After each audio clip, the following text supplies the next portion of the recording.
রাসূলুল্লাহ ওখান থেকে সোহবা নামক জায়গা পর্যন্ত যে আর কাবাকে দেখতে পাচ্ছিলেন না। তখন মনের দুঃখ নিয়ে এই কথাগুলো বলেছিলেন, মাবুদ কাবা তো আর দেখা যায় না, আমি তো যেতে মরে চাই না, সরে তোমার আদেশ পালন করার জন্য আমি হিজরত করছি। আল্লাহ ওই সময় সূরা কাসাসের ৮৮টা আয়াত এক জায়গায় নাযিল করেছিলেন। আমার ঐতিহাসিক প্রেক্ষাপট বলার কারণ হচ্ছে হযরত মুসা আলাইহিস সালামের জীবনে যে আল্লাহ আয়াত শুরু করেছিলেন সূরা কাসাস, আর শেষ করলেন কারণের জীবনে দিয়ে। আমার প্রশ্ন হচ্ছে মুহাম্মদ রাসূলুল্লাহর হিজরতের ঘটনাকে আমার আল্লাহ না উল্লেখ করে মুসা নবী, ফেরাউন, কারণ এদের কথা ওরা কসস শোনার মধ্যে দিলেন কেন? আমি যেখান থেকে পড়েছি এখানে কারণের জীবনী থেকে শুরু। আয়াতের প্রেক্ষাপটের সাথে বাস্তবতায় আয়াত নাযিল করা মিলছে না। যতগুলো তাফসীর আমি দেখেছি সব মুফাসসিরিন ইকরাম আয়াতের ব্যাপারে এইটা সিদ্ধান্ত দিয়েছে, নাকি এদিকে তাকান, সবাই সিদ্ধান্ত দিয়েছে মুহাম্মদ রাসূলুল্লাহকে হিজরত করার ব্যাপারে সবচাইতে বেশি ভূমিকা পালন করেছিল টাকাওয়ালারা।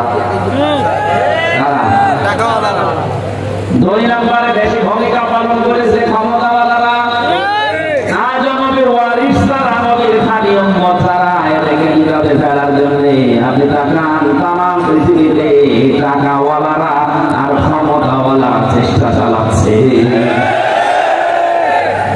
ক্ষমতার মালিক যারা, টাকাওয়ালা যারা, তাদেরকে ওই জামানার সম্মানিত সব আলেম ওলামা যারা ছিল, এমনকি মুসা আলাইহিস সালাম সহ 5টা উপদেশ দিয়েছিল কারণকে। আজকে যেহেতু মুসা নবী এখানে নেই, মুহাম্মদ রাসূলুল্লাহ নেই, কিন্তু নবীদের ওয়ারিস হিসাবে দাবি করে আমরা এসেছি। আমার দায়িত্ব আজকে যে টাকাওয়ালাদের কারণে, যে ক্ষমতার কারণে নবীর উম্মতেরা, উত্তরাধিকারী আলেমেরা বিপদে আছে, মুসিবতে আছে, জুলুমের শিকার, তাদেরকে আমার মনে হয় আজকের এই আয়াত দিয়ে 5টা উপদেশ দেওয়া বাধ্যতামূলক। আপনাকে আমি 5টা উপকারের কথাই বলবো, উপদেশের কথা। ওই জামানায় নবীকে বিপদে ফেলার জন্য, এমনকি দেশ ত্যাগ করার বাধ্য করার জন্য টাকাওয়ালারা কাজ করেছিল বেশি। কারণের ঘটনাকে আল্লাহ উল্লেখ করে জানিয়েছে। এই কারণের ঘটনাকে উল্লেখ করার কারণে এটা, কারণের মতো সম্পদ ছাড়া তাদের কারণে আলেমেরা এভাবে বিপদে পদে পদে পড়বে। হযরত মুসা আলাইহিস সালামের চাচাতো ভাই ছিল এই কারণ। সূরা কাসাস 76 নম্বর আয়াত খেয়াল করে করে মিলাবেন এবার। ইন্না কারুনা কানা মিন কওমি মুসা ফাবাগা আলাইহিম। আল্লাহ পাক বলেন অবশ্যই কারণ ছিল মুসার বংশধর, মুসার বংশের লোক, তার কওমের জাতির লোক, এবং সে তাদের প্রতি বিদ্রোহ করেছিল। ওয়াতাইনাহু মিনাল কুনুজি মা ইন্না মাফাতিহাহু লাতানুহু বিল উসবাতি ওয়ালিল কুওয়া।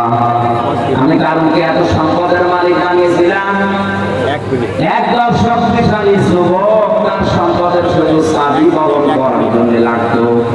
পরিগ্রামবাসী এখান থেকে একটা শিক্ষা নেওয়া যায়, চাবি বহন করতে যদি একদম শক্তিশালী যুবক লাগে, তালা বহন করার জন্য কত বল লাগবে বলেন? কারণ 20টা চাবি মিলে একটা তালা সমান হয় না, কথা বলে না কেন? তালা যদি এত হয় তাহলে সিন্ধুক, বাক্স, ব্যাংক ব্যালেন্স কত ছিল, আরে ব্যাংকের সম্পদ কত ছিল মাথায় ধরবে না। আল্লাহ রাব্বুল আলামিন বলেন ওই সময় কারণকে ওই জাতির লোকেরা 5টা বিষয় উপদেশ দিয়েছিল, বিশেষ করে যারা সব সম্মানিত আলেম ওলামা তারা। আজ জাতির ভেতরে যারা টাকাওয়ালা মানুষ আছে, আপনার টাকা কোন কাজে ব্যয় হচ্ছে আপনাকে আমি কোরআনে কারীম দিয়ে 5টা বিষয় উপদেশ দিচ্ছি, ভালো করে মিলাবেন।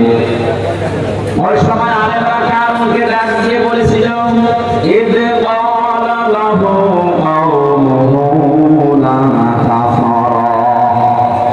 আনন্দ করো না বেশি। টাকাওয়ালাদের আনন্দ আছে না নেই? কথা বলা লাগবে। আপনি দেখেন এই দেশে ইসলাম বিরোধী যত কাজ সব কিছুর মূলে টাকাওয়ালারা, পেছন দরজা দিয়ে নাড়াচাড়া দেয় ক্ষমতাওয়ালারা। এমন এমন গানের অনুষ্ঠান দিয়েছে যেটার দ্বারা আল্লাহর আরশ পর্যন্ত কেটে যায়। যে সমাজে বিশৃঙ্খলা অশ্লীলতা বেড়ে যায়, মহান আল্লাহ সেখানে নতুন নতুন করে গজব নাযিল করে। তার ভেতরে অন্যতম এই তাবদাপু। মনে করছেন এটা আল্লাহ এমনি দিয়েছে? ঢাকা শহরে যত নাইট ক্লাব আছে, গ্রাম্য মানুষ তো বুঝতেছেন না কি যে হয় সেখানে। আল্লাহ জানে আর ফেরেশতা জানে আর যারা করে তারা জানে। মানুষে এত নিচে নামতে পারে, 4-5 জন মিলে একাধারে ধর্ষণ করছে আর একজন করে ভিডিও করছে, দেখছে। এটা কোনো পশুর দ্বারা সম্ভব না। অশ্লীলতা, জেনা, ব্যভিচার, ধর্ষণ যখন সমাজে বেড়ে যায়, মহান আল্লাহ 27টা গজব ওই দেশে নাযিল করে। কোরআনে কারীম জানিয়েছে, যাহারাল ফাসাদু ফিল বাররি ওয়াল বাহরি বিমা কাসাবাত আইদিন নাস লিয়ুযিকাহুম বা'দাল্লাযী আমিলু লা'আল্লাহুম ইয়ারজিউন। যারা ইসলামে যে কথাগুলো এই যে দাবদাহ চলছে, হঠাৎ বৃষ্টি বন্ধ হয়ে গেছে, দুনিয়া গরম করে ফেলেছি আমি আল্লাহ, এটা এমনি এমনি করি না, তোদের হাতের কামাইয়ের ফসল এটা। আমি আল্লাহ চাই এই তীব্র আশা দিয়ে তোরা যেন আমি আল্লাহর দিকে তওবা করে ফিরে আসি। আপনি দেখেন টেবিলের ময়দানে যারা সবচেয়ে বেশি উশৃঙ্খল, বিশেষ করে জেনা ব্যভিচারের লাইনে, আল্লাহ তাদেরকে ধরেছেন। এই যে দুবাই বিমানবন্দর পর্যন্ত ভাসিয়ে দিয়েছে। এত বড় শক্তিশালী, এত বড় অর্থনৈতিক ভাবে সম্পূর্ণ দেশকে যদি আল্লাহ চোখের বড়কে নষ্ট করে দিতে পারে, নষ্ট করে দিতে পারে, আমাদের কিছু লাগবে না। কিন্তু এই ইসলামকে যদি আল্লাহ হুকুম দেয় 100 হাত কিছু হয়ে বলেন না। অনেকে বলে এটা প্রাকৃতিক দুর্যোগ, শয়তান প্রাকৃতিক দুর্যোগ বলে চলে। এগুলো সব আমার আল্লাহর গজব। আপনি থামেন, আনন্দ ফুর্তি এগুলো বন্ধ করেন। এখনো বিভিন্ন নাম দিয়ে দিবস বানিয়ে বানিয়ে যেটা আনন্দ করছে, একটা কোরআনের সাথে হাদিসের সাথে মিলছে না। আনন্দ আপনি করবেন ইসলামের সীমার ভেতরে থেকে। এমনকি আজকে ঈদুল আজহা, ঈদুল ফিতরকেও মানুষ এমন আনন্দের জায়গায় নিয়ে গেছে যেখানে কোরআনের নিয়ম নেই। ঈদুল আজহা, ঈদুল ফিতরের শিক্ষা কি ছিল? আগে ত্যাগ, এরপরে ভোগ। 1 মাস রোজা রেখে আপনি আনন্দে খাবেন না, পাবেন না। আগে সাদলা দেন, আগে ভেতর দেন। ওইটা দিয়ে গরিব মানুষেরা সেমাই কিনবে, চিনি কিনবে, খাবার কিনবে, ওর বাচ্চারা আনন্দ করবে, উল্লাস করবে, খুশি হবে। ওইটা দেখে আপনি খুশি হবেন। আগে শুধু খাবেন, হবে না। ঈদুল আজহাতে কোরবানি সবাই করে নিছে, আগে খেয়ে মরবেন না, আগে জবাই করে গোশত করে দিয়ে আসেন। গরিব মানুষেরা খাবে, আনন্দ করবে, হাসবে, ওদের হাসি দেখে পরে আপনি খাবার খাবেন। কথা বলে দেখেন, ইসলামে যদি বসছিল মাত্র এই 2টা, আগে ত্যাগ, এরপরে ভোগ।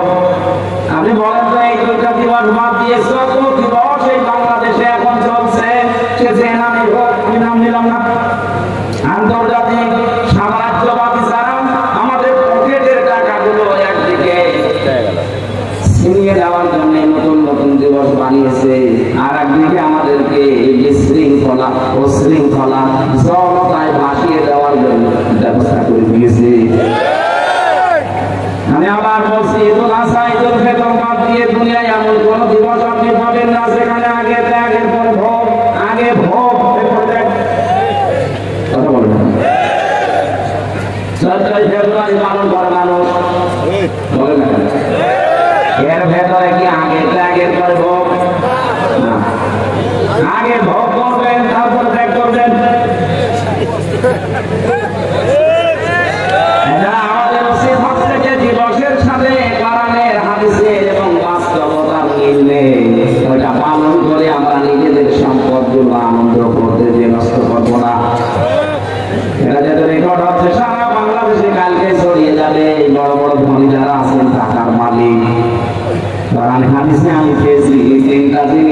মানুষকে সবচাইতে বেশি ধ্বংস করেছে দুনিয়ায়। 1 নম্বরে টাকা, 2 নম্বরে ক্ষমতা, 3 নম্বরে নারী।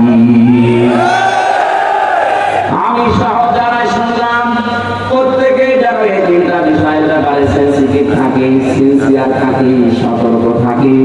আমাদেরকে যেন আমাদের সম্পদ, আমাদের ক্ষমতা, আমাদেরকে যেন নারীতে জাহান্নামে নিয়ে যেতে না পারে, বলেন আমিন।